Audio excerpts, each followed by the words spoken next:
Assalamualaikum warahmatullahi wabarakatuh. Bayangkan, di sebuah padang yang tandus, matahari menyengat dari atas, pasir beterbangan, dan ribuan pedang berkilatan di bawah sinar matahari. Di sanalah di lembah Yarmuk, takdir sejarah sedang ditulis.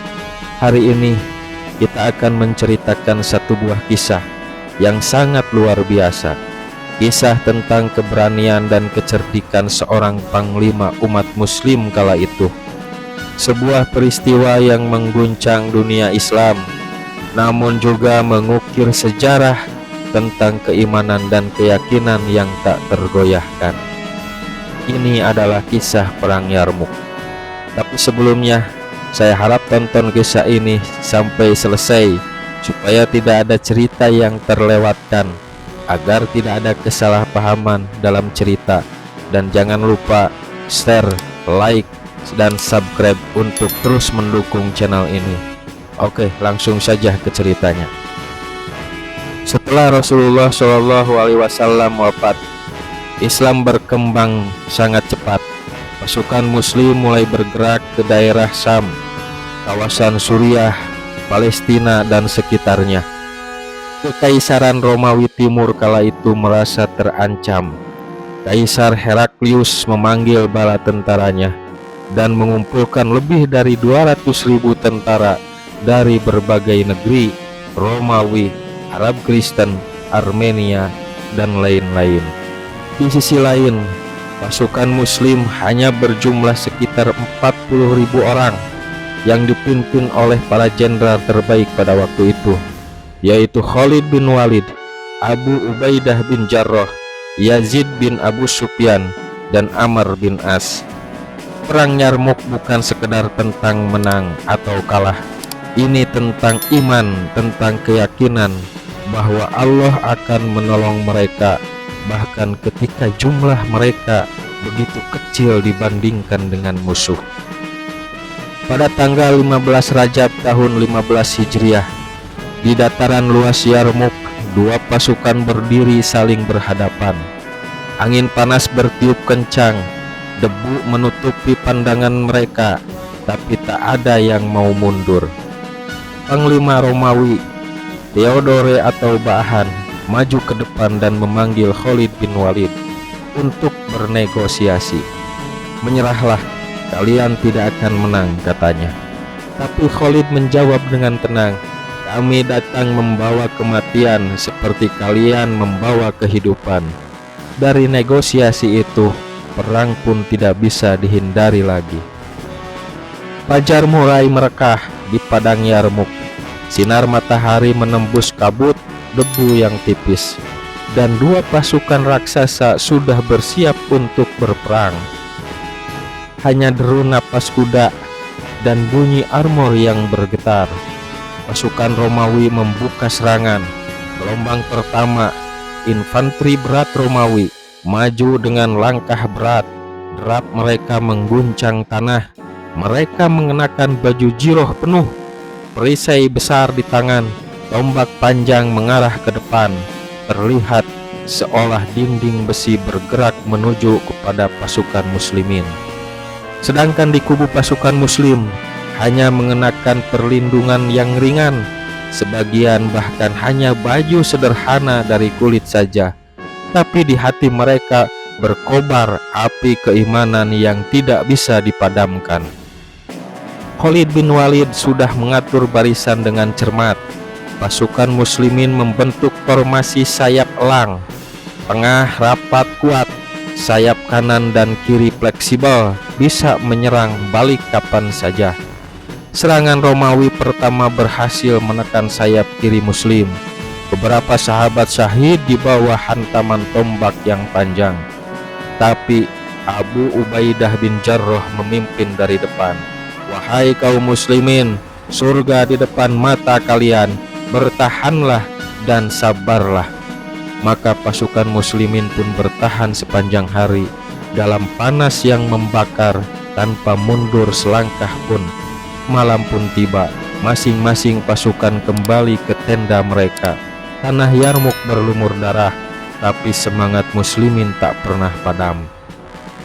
Pada hari kedua, suara berat mengguncang lembah, bukan langkah manusia, tapi derap gajah-gajah perang yang besar mendekat seperti badai. Romawi mengerahkan kekuatan tambahan, unit gajah perang yang dipersenjatai. Punggung gajah dipasangi menara kayu kecil. Dari situ pemanah melepaskan panah ke segala arah. Pasukan muslim kocar-kacir di berbagai bagian. Kuda-kuda ketakutan melihat gajah. Beberapa barisan mulai bergeser, hampir retak. Namun Khalid bin Walid segera merespon. Dengan cepat ia memerintahkan pasukan berkuda elit untuk melakukan serangan samping. Kuda-kuda muslim mengitari gajah. Mereka menyerang kaki-kaki gajah dari bawah. Ada yang menombak, ada juga yang memanah. Gajah-gajah mulai meraung kesakitan. Beberapa gajah jatuh tersungkur menimpa barisan pasukan Romawi sendiri. Di tengah kekacauan itu, seorang pahlawan, Diror bin Al-Azwar, menyerbu ke tengah barisan musuh dengan keberanian yang sangat luar biasa. Tanpa helm, tanpa armor, ia mengatakan, "Aku adalah kematian bagi musuh-musuh Allah." Sampai sore, pasukan muslimin berhasil menahan serangan gajah. Tapi banyak dari mereka yang terluka dan jumlah mereka semakin sedikit dibandingkan di awal-awal pertempuran. Malam itu, Khalid mengumpulkan para komandan. Mereka berunding dengan suara pelan di bawah bintang-bintang. Kita tak boleh membiarkan Romawi yang menentukan langkah.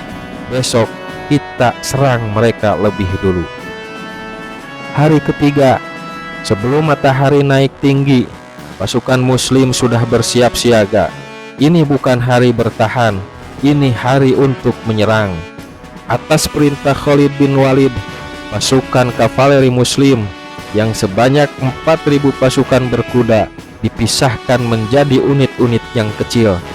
Mereka menyerang sayap kiri Romawi secara tiba-tiba di saat musuh belum sepenuhnya siap.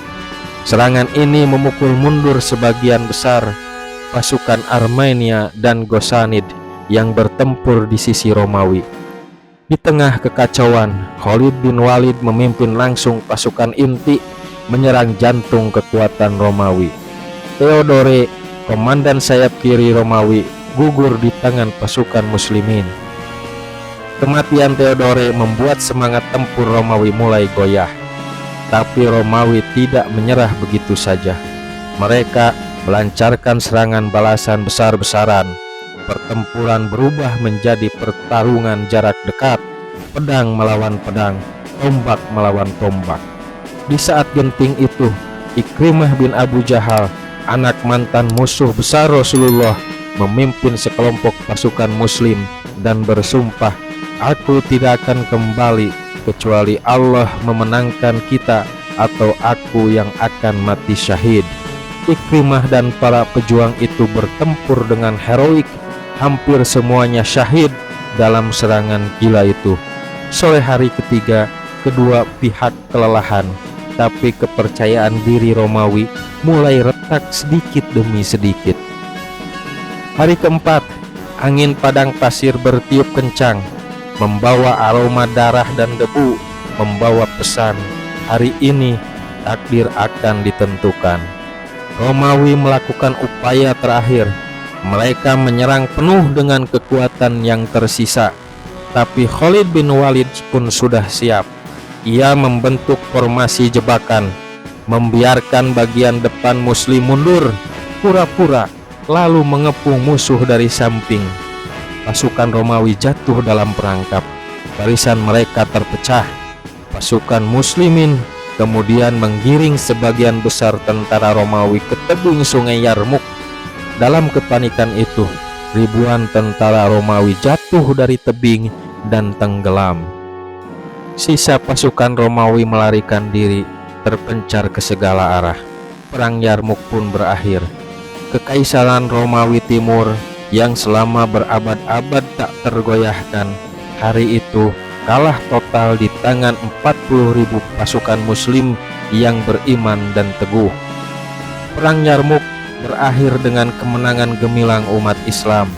Dari lembah tandus itu, cahaya Islam semakin kuat menjalar ke seluruh Syam hingga akhirnya membawa perubahan besar bagi peradaban dunia.